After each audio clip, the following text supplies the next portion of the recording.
Hey guys, I got TS Redmond here, coming all the way from Australia. What's going on, brother? How you doing?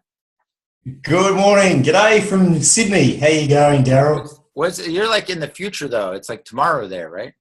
Yeah, I think it's what is it, 6 a.m. on Friday the 14th. Yeah, it's one of the always things that kind of freaks me out is you guys are always ahead of us by like a day. Yeah, Pull that up. you can't expect. So basically, with Sean, guys, he can see into the future. So if you guys want to know who won the lottery for today in the United States, just call Sean. Give me a call. So Sean's actually a former military veteran down in the Australian Air Force, and he started experiencing serious panic attacks, and it led him on this entrepreneur journey. He's also now an author, speaker, and coach, and helping other people conquer their fears and live an extraordinary lifestyle. He works with a lot of high-performance coaches and athletes and entrepreneurs are out there. Very similar stuff. He's just that I do a lot of times with people. He's just doing it down in Australia.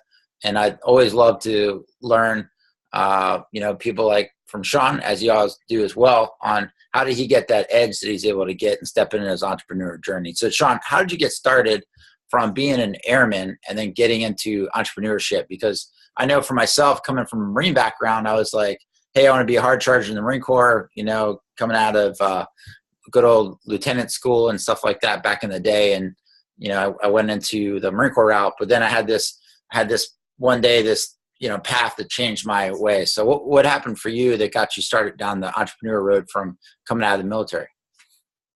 So that's it sounds like it's a similar journey, Daryl, and that my intention was to, I loved being in the military, loved being in the Air Force, and had a very promising career. Something happened. I saw something that I didn't need to see or shouldn't have seen. And as a result of that, basically the brain said, that's a bit too much for you to comprehend. So it shut down. And suddenly I went from being this very confident, outgoing pilot, parachutist, naughty boy, if you like. This was in the era of Top Gun. So you can imagine the egos and things like that. And suddenly I went from being somebody who was looking forward to a long career in the Air Force to fundamentally being unable to leave my home. Couldn't use things like lifts or escalators or drive the car because of the fear and the panic attacks. And it was a 20-year journey to get to the point where I was, I guess, healthy enough to say, man, I'm so grateful that I went through every single day that I went through, because now that has become a resource which I can actually use to help other people. But it wasn't a quick 18-month, 2-year journey. For me, it was a 20-year journey.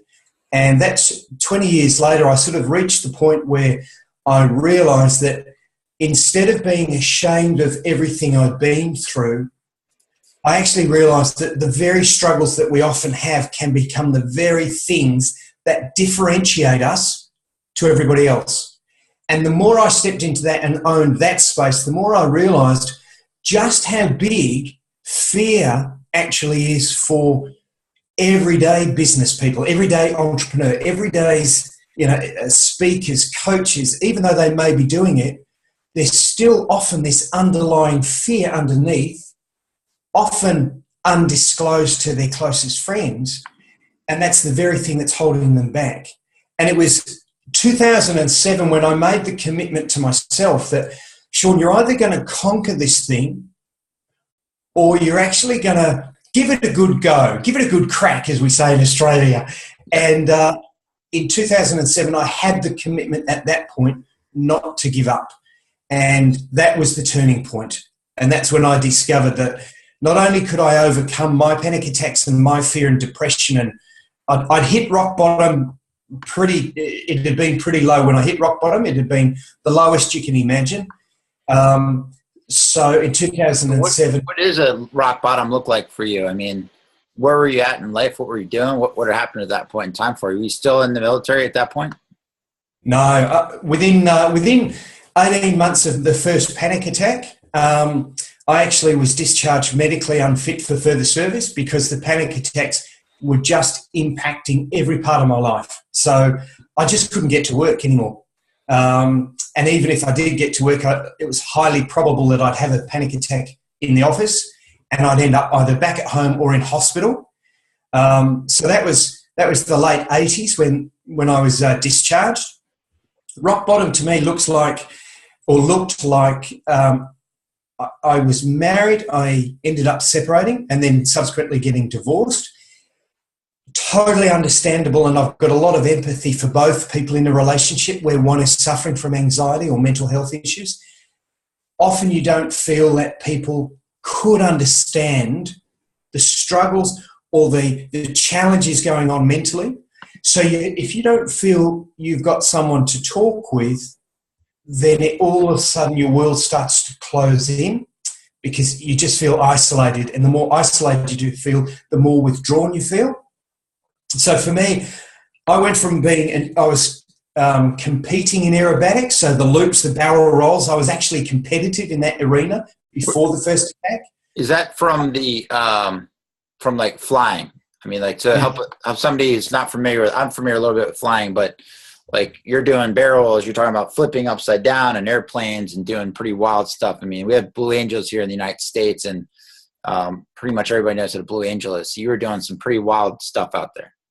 Yes, and I was competing in the civilian arena as well. So for me, it was a slightly different type of competition, but very similar manoeuvres. In fact, they are the same manoeuvres. But so I went from being able to compete in aerobatic competitions, parachuting, having fun, to not being able to leave my home. And the story I started to tell myself, Daryl, was if I can't conquer this, then surely it's got to be easier on the other side. And what I mean by that was I actually attempted to end my life 3 times.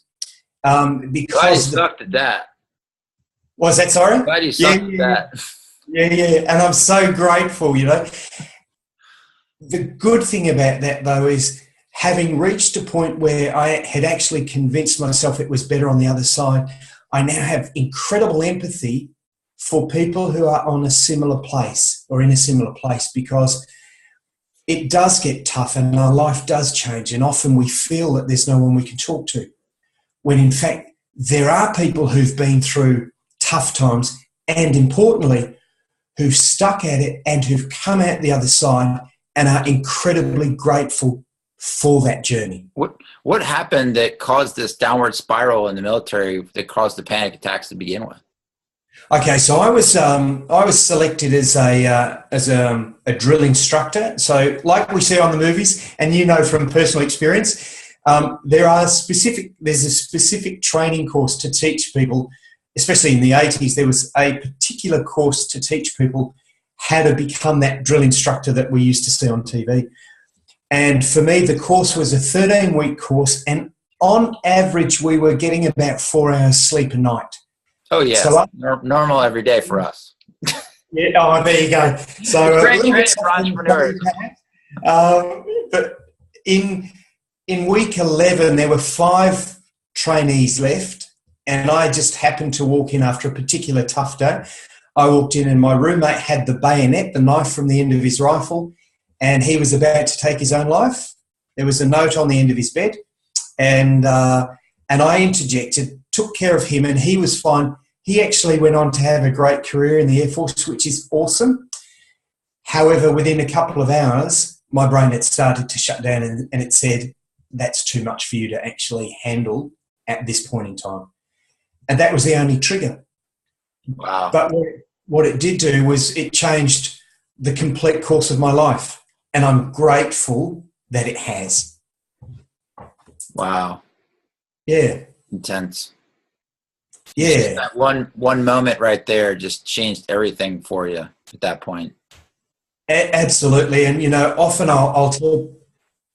How long did you carry that? How long did you carry that burden, where you weren't able to communicate and you continue to have these panic attacks? What is it like to have that panic attack on that type of level? For somebody who doesn't have panic attacks, who sees somebody out there, is there signs they could recognize somebody's having a panic attack, or is there signs to let people know? I mean, I have personal experience, not for myself, but somebody who was close to me, and they had panic attacks, and I didn't know at first what was going on.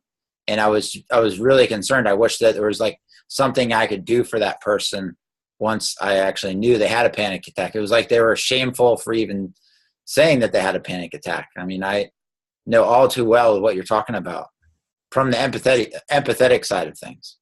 Yeah. I think, Daryl, one of the greatest things is we have to normalize the conversation.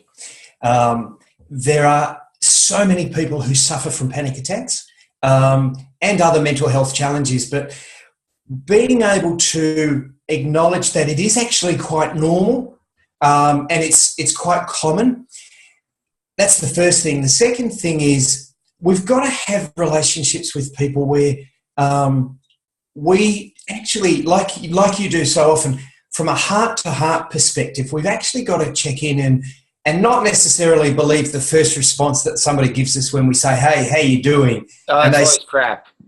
Yeah. You've got to call it sometimes. You've got to call that crap sometimes.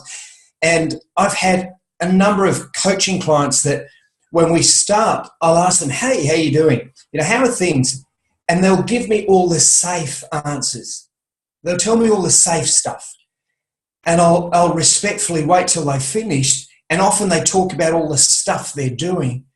And then I'll come in and I'll say, that wasn't the question. The question was, how are you actually going?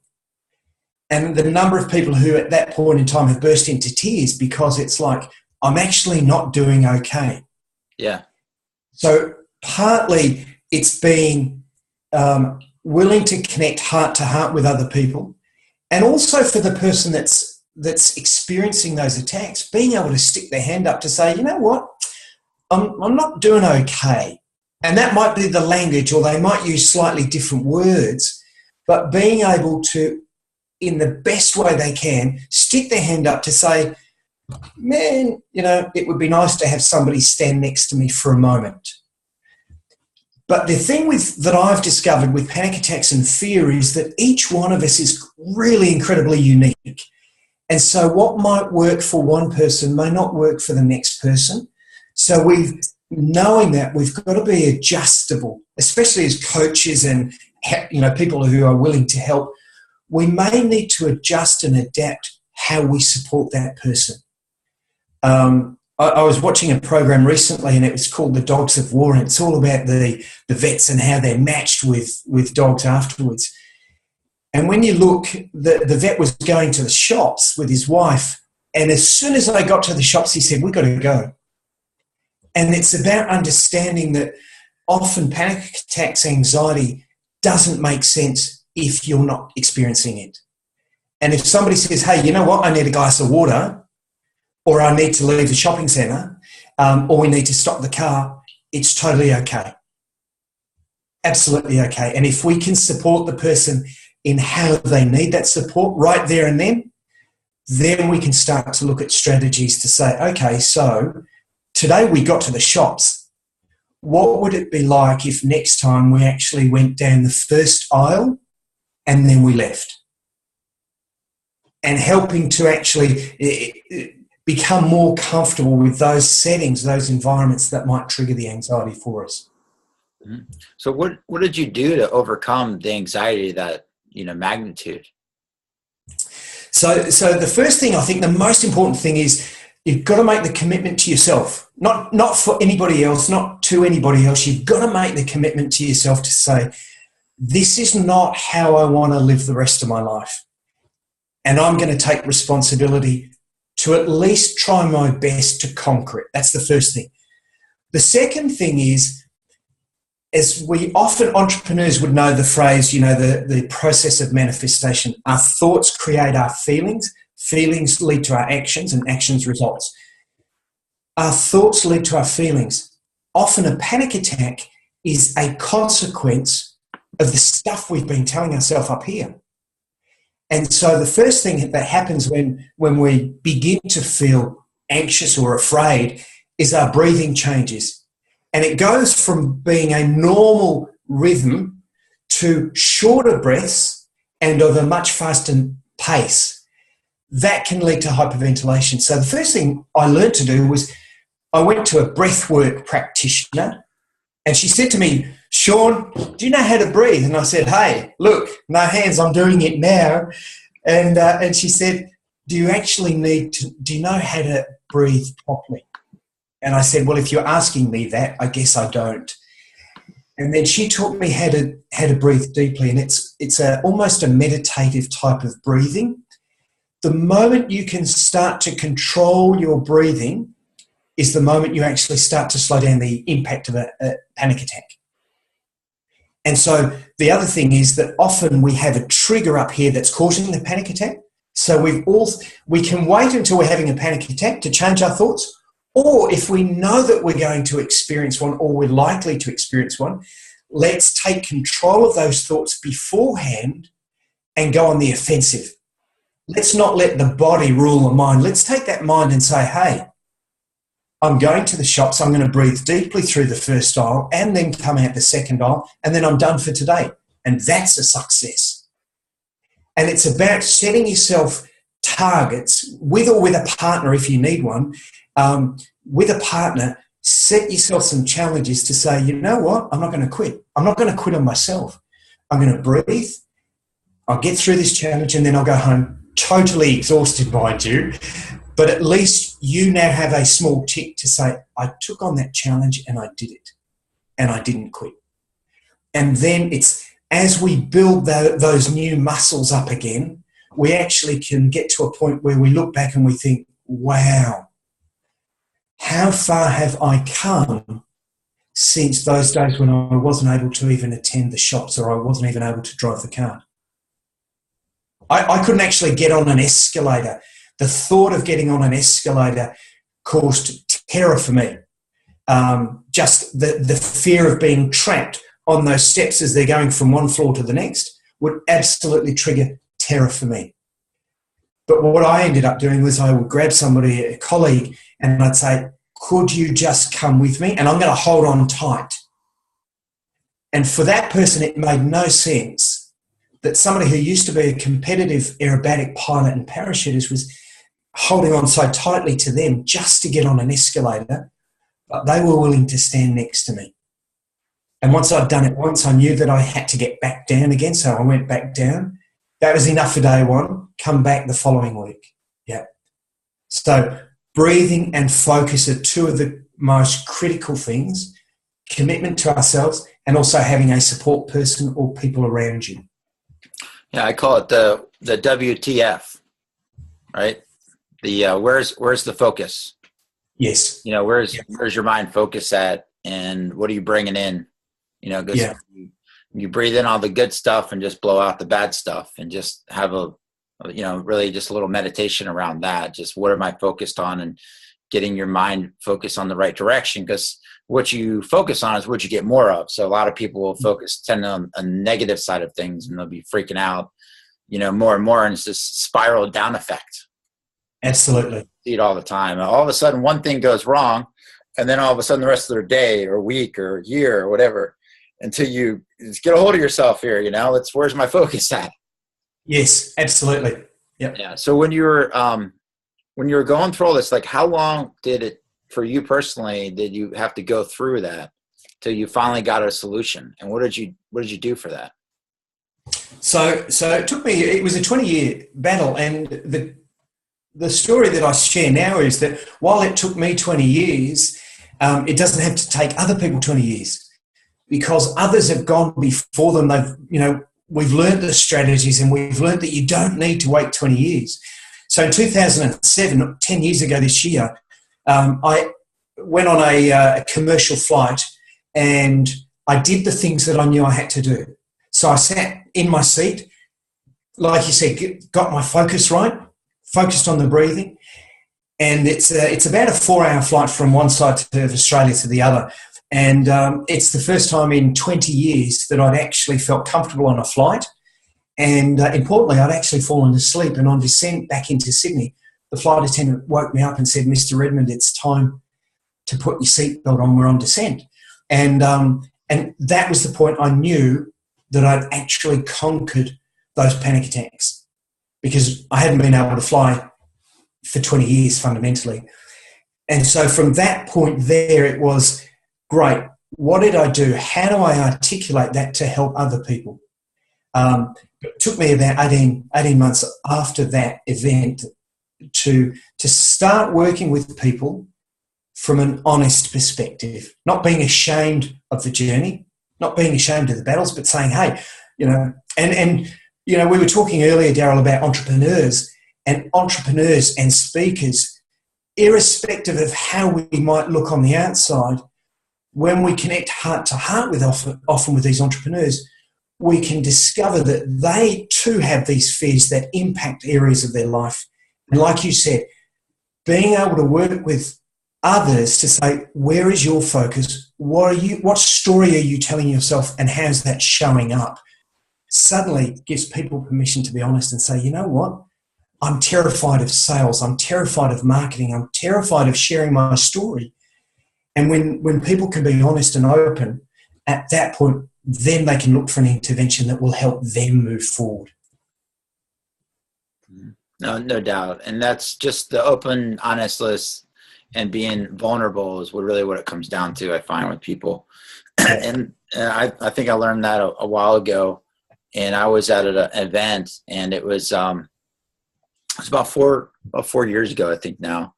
And I was at this event. It was a weekly meeting I used to go to for coaching stuff we were doing for life insurance sales. And it was all about the focus side of things. And, I was sitting there and I was trying to come up with like 5 things I did that week that were positive, and I couldn't do it. And I literally I had to get my composure, went into tears, and just was like, because everything in my life at that point, about 5 years ago, it was about 5 years ago, that was just being torn down, and I was in just a really dark place per se. And, and it was, my focus was such in the toilet, I had done some, and I was able to get my composure, and I went back. I was able to figure out just one thing to start with. I just wrote down one thing. And then when I wrote down that one thing, it started to shift my focus. And I planned out that one thing, and I wrote out the information on it. And I did the second thing. And it was a little easier. By the time I got to the third thing, I was doing a lot better.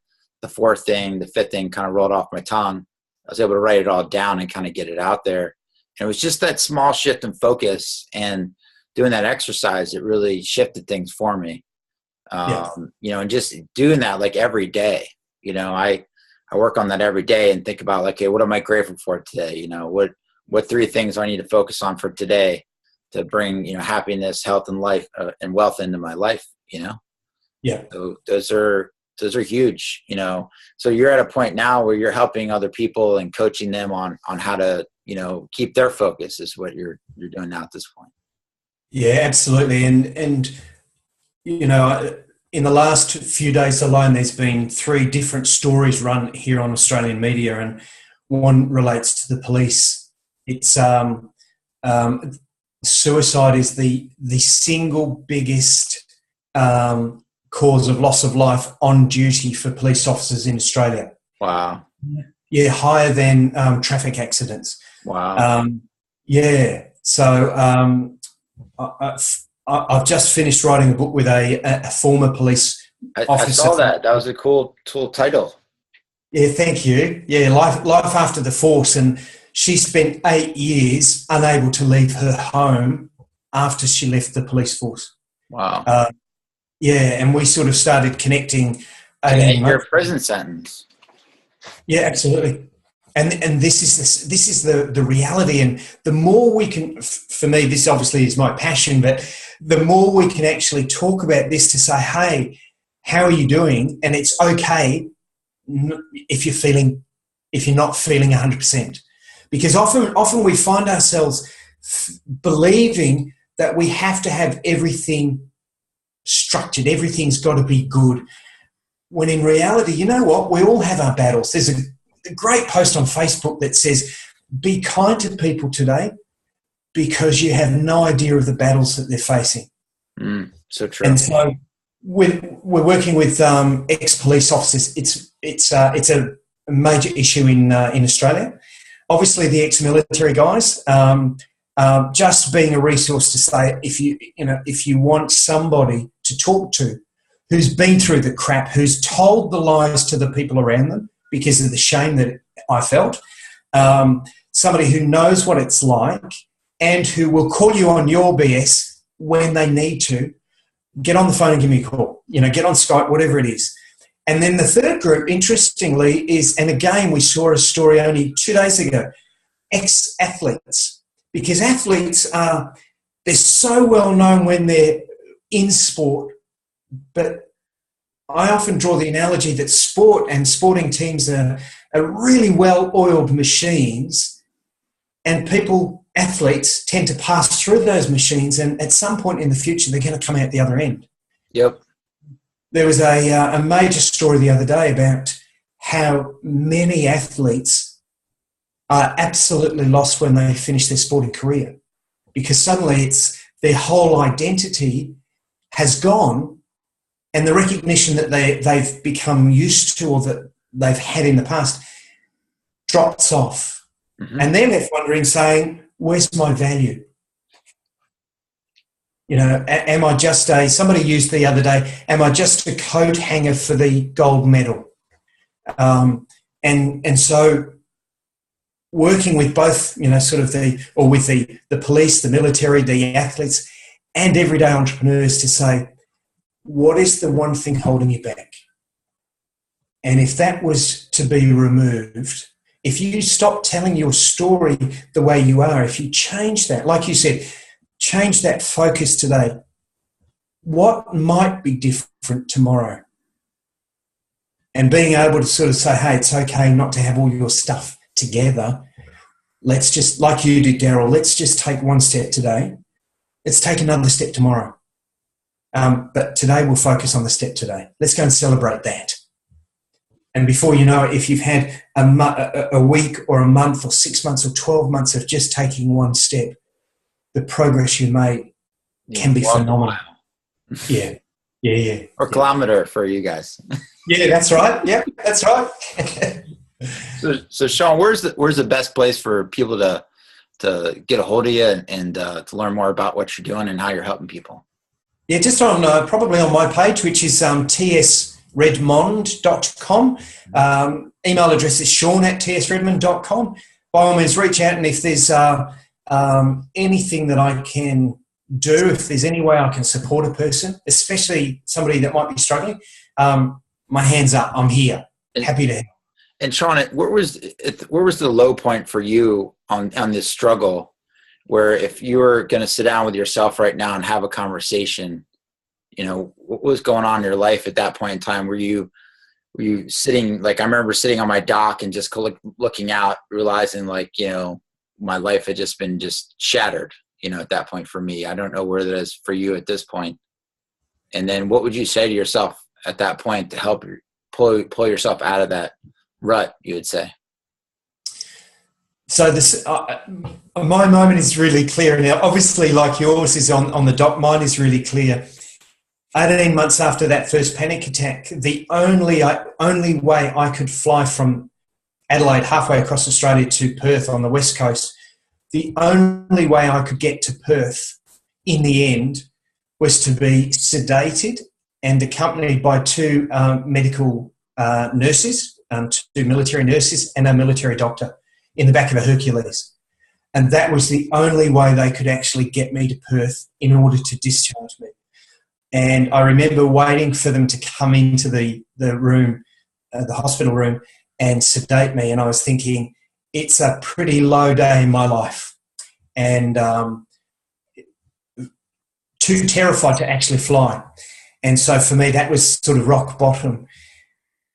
2007 was the point where I was at a charity event for CEOs and lovely event, great charity. And the guy said to me afterwards, do you want to come for more drinks? And I said, no, I've got to get home to the kids, which was a lie. I'd actually spent 45 minutes terrified that I was going to throw up and have a panic attack in front of everyone else, and I was exhausted. That was the point that I sort of said, hey, you know what? Enough's enough. And I got angry at the fear and the anxiety. What I'd say to that person today is getting angry is okay. A righteous anger, we call it a righteous anger. Get angry at the thing that's holding you back. And I say this to my clients is, you have an incredible gift to share, and nothing should stop you from sharing that. But sometimes we might need a little bit of help to unpack that gift. Hold on to that belief that you do have something incredibly unique and incredibly important to share. No matter what your story is, it needs to be shared, and there are people waiting for you to tell your story and share your story or your gift the way only you can. Take one step, move forward, but don't quit until you look back and you think, wow, I've done it. We've done it, and I appreciate you sharing your story today, brother. You're welcome. Thanks for the invite, brother. Congratulations, guys. Get a tsredmond.com, right? tsredmond.com. That's REDMOND.com, guys. Get a hold of them. Appreciate what you're doing down there. There's a lot of police officers and ex-military here in the United States who are suffering every day as well. So that goes around the world. Yeah. Appreciate it. Thanks, Daryl.